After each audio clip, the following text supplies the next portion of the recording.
காவிரியை கூட்டிட்டு போக வரும் விஜய். சாரதா எடுக்க போகும் முடிவு. விஜய் டிவியில் ஒளிபரப்பாகி வருகின்ற மகாநதி சீரியலில் வெண்ணிலா பிரச்சனைக்கு ஒரு வழியாக விடிவு காலம் பிறந்துவிட்டது என்பதற்கு ஏற்ப வெண்ணிலாவுக்கு காவேரி மற்றும் விஜயின் காதல் கல்யாணம் நன்றாகவே புரிந்துவிட்டது. அதனால் தனக்கு விட்டுக் கொடுத்து விஜயை காவேரிக்கு கொடுக்க வேண்டும் என்று வெண்ணிலா முடிவு பண்ணிவிட்டார். அந்த வகையில் காவேரி செய்து கொடுத்த சத்தியத்தை விஜயிடம் சொல்லிவிடுகிறார்.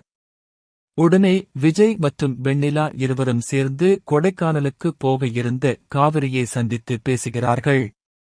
அப்பொழுது வெண்ணிலா, நீயும் விஜயும் சந்தோஷம் இல்லாமல் தனியாக இருப்பதாகவும், விஜய் வாழ்க்கையில் பிரச்சனை கொடுக்கும் விதமாக இருப்பதாகவும் ராகினியும் பசுபதியும் சொல்லி என்னை நம்ப வைத்துவிட்டார்கள்.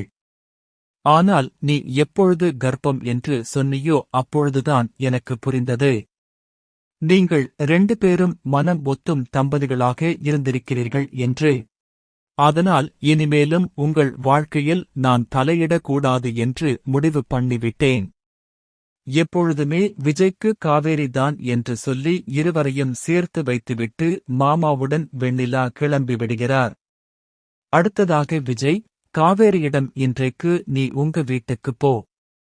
நாளைக்கு நான் வந்து உங்க அம்மாவிடம் பேசி உன்னை நம்ம வீட்டுக்கு கூட்டிட்டு வந்து விடுகிறேன் என்று சொல்லி அனுப்பி வைக்கிறார்.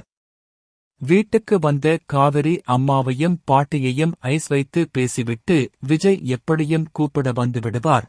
அம்மா சமாதானம் ஆகிவிடும். இல்லை என்றால் நம்மளே களத்தில் இறங்கி விஜய் கூட போயிட வேண்டியதுதான்.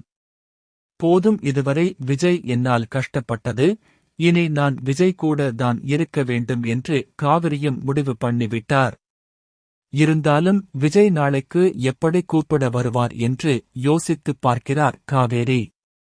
அந்த வகையில் விஜய் சொன்னபடி சாரதாவை சமாதானப்படுத்தி காவிரியை கூட்டிட்டு போக வரும் விஜய்க்கு சாரதா கொடுக்கும் பதில் என்னவாக இருக்கும் என்று பொறுத்திருந்து பார்க்கலாம்.